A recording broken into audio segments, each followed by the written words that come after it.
ایک جعلی ریاستی بیانیہ بنایا جا رہا ہے کہ بلوچستان میں اگر لوگ رہ رہے ہیں وہ محروم اس لیے کیونکہ وہ اپنی وجہ سے محروم ہے. سرداروں, نوابوں, باقی جو ان کے اپنے جو مسئلے ان کی وجہ سے وہ محروم ہے.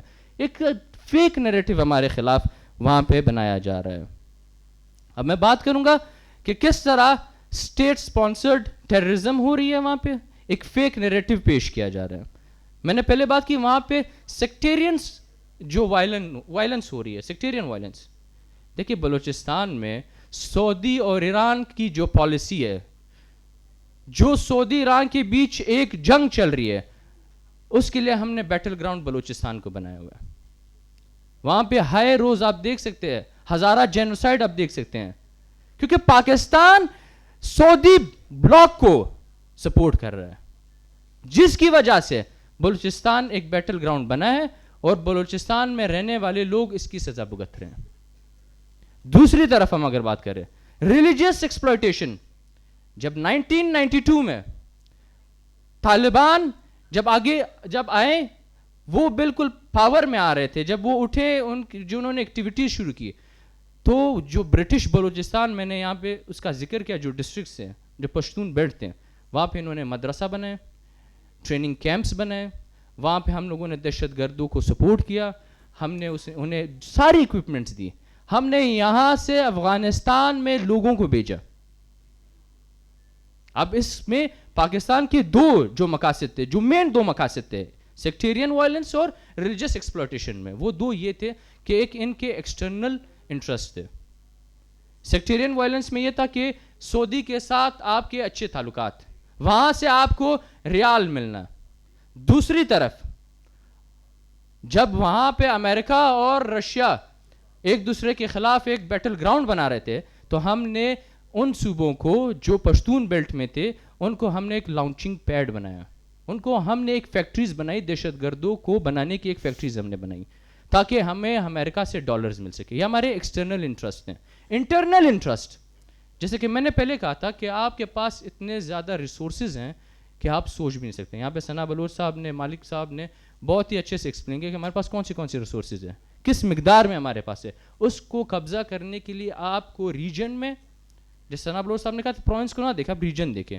ریجن میں انریسٹ ہو, جب انریسٹ ہوگا, جب وہاں پہ غیر مستحکم وہ علاقہ ہوگا, تو آپ ان چیزوں پہ اپنا قبضہ جما سکتے ہیں. جیسے کہ ہم سب کو یہاں پہ پتہ ہے کہ اس ملک میں بالادست قوتیں کون سی ہیں. جیسے راشد رحمان صاحب نے کہا کہ پنجاب کی پولیٹیکل ایلیٹس جو آپ کے سارے انسٹیٹیوشنز پہ مطلب وہ برسر اقتدار ہیں.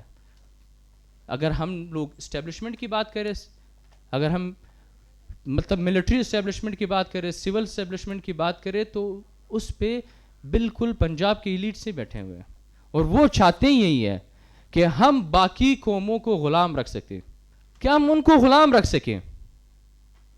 اس کے لیے وہ کیا کرتے ہیں, وہ بلوچستان اور خیبر پختونخوا میں پولیٹیکل انجینئرنگ کرتے ہیں. فیک ریپرزنٹیٹیوز جنہیں وہ سلیکٹ کرتے ہیں, اسی طرح وہ سول جو ہمارے پاس انسٹیٹیوشنز ہیں ان کو انہوں نے مفلوج بنایا ہوا ہے. اسٹیٹ ابو دا اسٹیٹ, وہاں پہ فوج اور ایف سی کو سارے اختیارات دیے گئے ہیں. جیسے کہ اب ہم کہہ سکتے ہیں وہاں پہ custom, police, levies, agriculture department, budget, سب کچھ, یہاں تک کہ ایجوکیشنل انسٹیٹیوشنز بھی ان کے ہاتھ میں. اب وہاں پہ ایجوکیشنل کرائسس بنائی گئی ہے تاکہ یہ لوگ پڑھ نہ سکے, اپنے حقوق سے یہ بالکل وابستہ نہ ہو, یہ بالکل اپنے حقوق کے لیے لڑے نہیں, یہ جاہل رہیں, یہ ہمارے لیے ایک سورس آف انکم رہیں, یہ ہمارے لیے ایک جہادی فیکٹرز رہیں. تو اس کے لیے انہوں نے بالکل ایجوکیشن انسٹیٹیوٹس کو برباد کر دیا.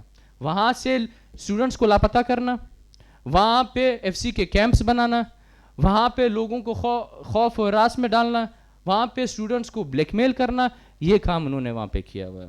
اس کے بعد ایک چیز میں کہوں گا کہ یہاں پہ مسلح جدوجہد کی بات کی گئی, ملیٹنٹس کی بات کی, یہ بہت ہی امپورٹنٹ بات ہے. دیکھیے آپ ملیٹنٹس کے بہانے کہ وہاں پہ ملیٹنسی ہے, چند ہزار لوگ ہوں گے, پر ایک چیز یاد رکھیں, کروڑوں کی تعداد میں بلوچستان میں رہنے والے پشتون بلوچ آپ کی ان پالیسیز کے خلاف ہے.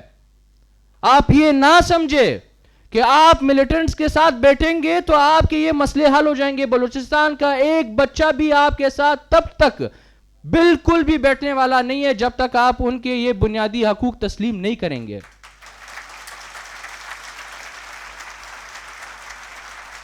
میں معذرت کے ساتھ کہنا چاہتا ہوں یہاں پہ کسی پولیٹیکل پارٹی کو, یہاں پہ کسی بھی پولیٹیکل فورس کو, یہاں پہ کسی بھی ٹرائبل سسٹم میں اگر آپ کے سردار خان نواب کے پاس یہ اختیار قطعی نہیں ہے کہ وہ بلوچستان کا فیصلہ کر سکے. آپ کو لگتا ہے کہ ہم ان کو پولیٹیکل پارٹیز کو ہم برسر اقتدار لا کے ان کو مطلب بلینز آف ڈالرز دے دیں گے, مطلب روپے دے دیں گے, 600 ارب, 1000 ارب, 2000, آپ اگر ہمیں 10,000 ارب بھی دیں گے ہم غلامی قبول نہیں کریں گے. ہم ان پولیٹیکل پارٹیز کو, ان پولیٹیکل لیڈرز کو قطعاً ایک سیکنڈ کے لیے بھی نہیں مانیں گے جو ہمارے حقوق پہ سودا بازی کرے گا. ان میں سے ایک چیز بھی سودا بازی ہم کبھی بھی نہیں مانیں گے. اسٹیٹ وہاں پہ 2 چیزیں بھی کر رہی ہے, جیسے کہ بلوچ ہے, پشتون ہے, وہاں پہ قبلہ پرستی, مطلب جو بلوچ کے قبیلے ہیں ان کو لڑانے میں سب سے مین رول کس کا ہے؟ اسٹیٹ کا ہے. وہاں پہ آپ لینڈ مافیاز کو پروٹیکٹ کر رہے ہیں, وہاں پہ آپ ڈرگ مافیاز کو پروٹیکٹ کر رہے ہیں, وہاں پہ آپ ان ڈرگز کو بالکل مطلب آپ ان کو پہنچا رہے ہیں تاکہ وہ نسلیں تباہ ہو سکیں. اس میں اسٹیٹ کا آتا ہے. دوسری بات یہ ہے کہ اسٹیٹ ایک چیز پہ لگی ہوئی ہے جب سے یہ مطلب یہ پاکستان بنا ہے, پشتون بلوچ کانفلکٹ. دیکھیں آپ, یہ اسٹیٹ چاہتا ہے کہ اگر ہمیں اپنا کام آسان کرنا ہے تو ہمیں پشتون بلوچوں کو لڑانا چاہیے. جب وہ دست و گریبان ہوں گے تب ان کے لیے آسان ہوگا, کیونکہ وہ پھر اپنے بنیادی حقوق سے دستبردار ہو جائیں گے, وہ ایک دوسرے کے خلاف لڑیں گے. ہم ریاست سے کہنا چاہتے ہیں کہ آپ ایک قوم کو دوسرے قوم کے حقوق پہ نہ پالیں. جیسے کہ عمران خان صاحب کی حکومت میں 600 بلین صدرن بلوچستان کے لیے, جو ساؤتھ میں جو ڈسٹرکٹس ہیں ان کو 600 ارب روپے آپ نے دیا. ہمیں اس چیز سے کوئی مسئلہ نہیں ہے, اب 6000 ارب دیں, پر آپ 6000 ارب پھر آ کے پشتون بیلٹ کو بھی دیں. ہمیں اعتراض ان کے 600 ارب سے نہیں ہے, ہمیں اعتراض ہے ہمیں کیوں اگنور کیا جا رہا ہے. آپ کیوں پشتونوں کو دیوار سے لگانا چاہ رہے ہیں, آپ کیوں پشتونوں کو بلوچوں سے لڑوانا چاہ رہے ہیں. آپ وہاں پہ الکا بندیہ کانسٹیٹوئنسیز آپ نے بنائی ہے, ایک جگہ پہ 1,22,000 پاپولیشن پہ جو آپ نے ایک کانسٹیٹوئنسی بنائی ہے صوبائی اسمبلی کی, دوسری طرف پشتون بیلٹ میں 3,34,000 پہ بن رہی ہے.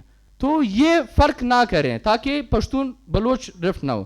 دوسری بات یہ کہ آپ سب کو پتا ہوگا کہ وزیرستان ایکس پاٹا اور سوات وغیرہ میں ملیٹنٹس آ رہے ہیں, دہشت گرد آ رہے ہیں, ان کے خلاف عوام نکلی ہے. عوام چاہتی ہے کہ ہم دہشت گردی اب اس کے بعد اپنے علاقوں میں نہیں چھوڑیں گے.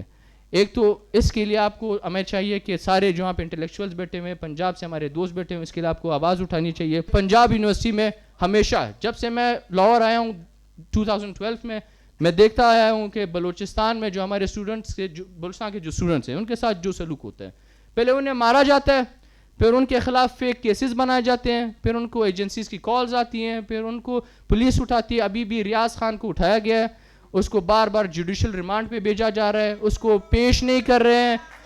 ہم اس کی سخت الفاظ میں مذمت کرتے ہیں اور ہم چاہتے ہیں کہ اس کانفرنس کے تصوت سے کہ ان کو حق ملے. بڑی مہربانی.